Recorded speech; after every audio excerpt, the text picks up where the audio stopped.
Vamos começar por redenção. Vimos nos versos 11 e 12 do capítulo 9 de Hebreus a seguinte afirmação: quando, porém, Cristo veio como sumo sacerdote dos bens já realizados, mediante o maior e mais perfeito tabernáculo, não feito por mãos humanas, quer dizer, não dessa criação, não pelo sangue de bodes e de bezerros, mas pelo seu próprio sangue, ele entrou no santuário, uma vez por todas, e obteve uma eterna redenção. A palavra redenção, ela muitas vezes não é devidamente compreendida. Pouco tempo atrás falamos aqui a respeito do dízimo como um ato profético que celebra a redenção e tentamos trazer uma aula sobre o que é redenção. E eu não quero repetir todas essas coisas, mas a definição bíblica de redenção é o resgate de uma propriedade. Basicamente, na lei de Moisés, ela era uma transação comercial. Quando Efésios capítulo 1, verso 7 diz nele está falando em Cristo, temos a redenção pelo seu sangue, ela pega a figura dessa transação comercial e faz uma aplicação espiritual. Porque quando falamos de redenção, nós precisamos entender que o que está por trás é um ato de compra. Em Atos, no capítulo 20, no verso 28, o apóstolo Paulo se reúne com os presbíteros de Éfeso em Mileto e diz para eles o seguinte: cuidem de vocês mesmos e de todo o rebanho no qual o Espírito Santo os colocou como bispos, para pastorearem a igreja de Deus, a qual ele comprou com o seu próprio sangue. Está falando aos pastores, diz: vocês vão pastorear a igreja de Deus. Por que ele chama de Deus? Ele diz: porque Deus a comprou com o seu próprio sangue.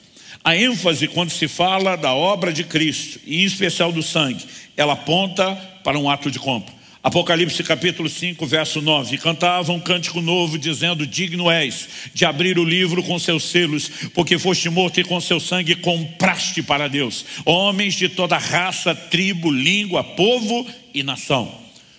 O sangue é apresentado como a moeda de pagamento na aquisição da propriedade.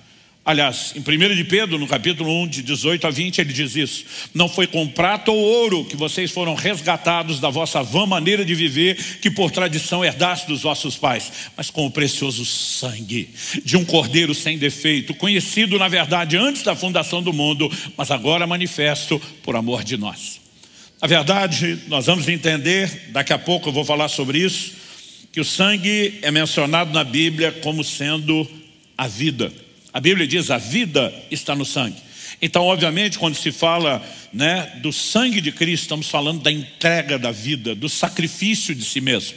Só que a Bíblia diz que assim como o sumo sacerdote, quando entrava uma vez por ano no Santo dos Santos para levar o sangue do sacrifício da expiação, ele não podia entrar sem sangue. A Bíblia diz que Cristo entra, mas entra com o seu próprio sangue, com o sangue do seu sacrifício. E foi esse sangue que garantiu a aquisição da minha e da sua vida. É por isso que nós somos chamados de propriedade exclusiva de Deus. E a ideia de pertencimento a Deus, ela precisa conduzir uma compreensão no meu e no seu coração. Essa mesma ideia da morte, do sacrifício de Cristo, que vai falar da remissão de pecados, que vai falar da redenção, como nós estamos falando, ela também aponta para uma vitória de Cristo sobre Satanás. Olha o que diz Hebreus capítulo 2, versos 14 e 15. Visto, pois, que os filhos têm participação comum de carne e sangue, também Jesus, igualmente, participou dessas coisas. Porque é que ele vem com o corpo, carne e sangue. Para que, indicativo de propósito, para que por sua morte destruísse aquele que tem o poder da morte, a saber, o diabo, e livrasse todos os que pelo pavor da morte estavam sujeitos à escravidão por toda a vida. No sacrifício de si, Cristo não está apenas oferecendo perdão para mim e para você, não está apenas nos comprando para Deus, mas nesse ato de compra. A Bíblia diz em Colossenses 2 que na cruz Cristo despojou os principados e potestades, triunfando deles na cruz. A morte de Cristo significa vitória sobre Satanás e todo o reino das trevas. Pastor, e por que nós precisamos saber disso? Porque devemos nos apropriar disso. Apocalipse 12 é um texto que fala a respeito de Satanás. E chega no verso 11 e diz assim: eles o venceram. Ele está falando dos santos, mas o venceram está falando de Satanás. Eles o venceram por causa do sangue do Cordeiro. Diga comigo: por causa do sangue do Cordeiro.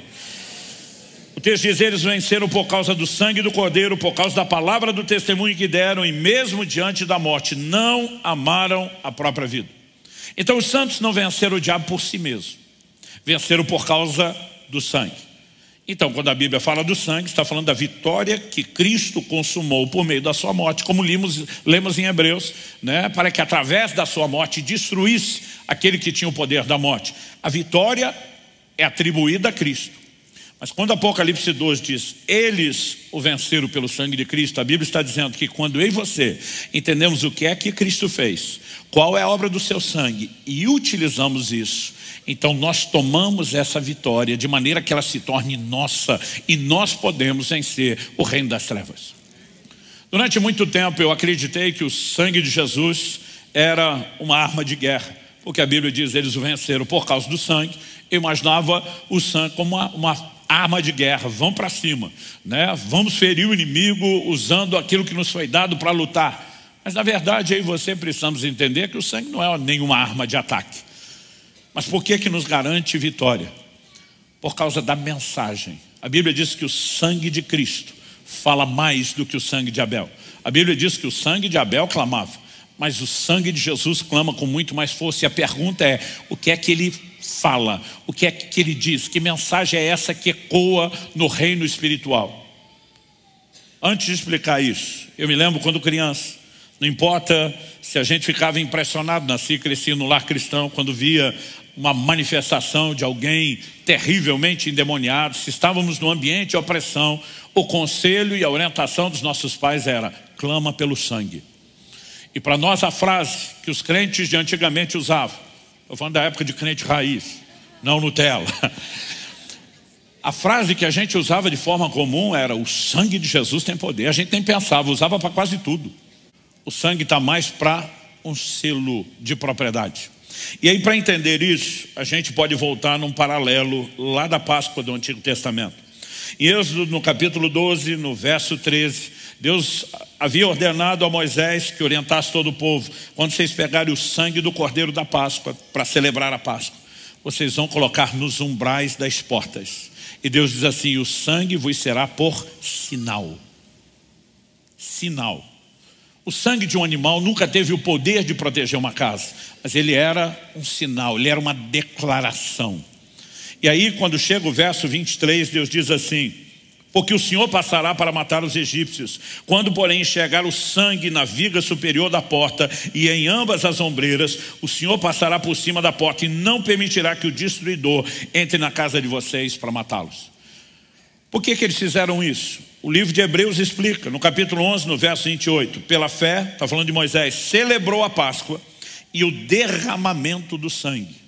Celebrou não só a Páscoa, mas o derramamento do sangue, para que o exterminador não tocasse nos primogênitos dos israelitas. O que significa esse ato de fé?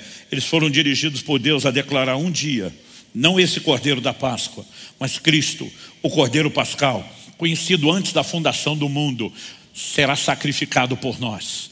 O seu sangue será moeda de compra e de resgate. Então nós estamos pegando o sangue, colocando na porta, declarando: nessa casa as pessoas que aqui habitam têm um dono, elas são propriedade de Deus, e nós sabemos que Deus defende o que é seu. Então a apropriação pela fé do sangue não fazia do sangue uma arma, mas fazia dele uma declaração, um reconhecimento. Se somos propriedade de Deus, Deus guarda aquilo que lhe pertence e o diabo não pode tocar. Quem está entendendo? Isso significa o quê? Que quando entendemos redenção, que é o ato de compra, eu e você precisamos compreender, né, que isso envolve proteção. Então quando se fala de vencer a Satanás pelo sangue, nós precisamos entender o que é essa obra realizada e o lugar de proteção sobre o qual eu e você podemos permanecer. Agora, o que isso requer de mim e de você? Apropriação. Assim como aqueles israelitas pegaram o sangue e colocaram sobre a porta, como um sinal, um ato simbólico.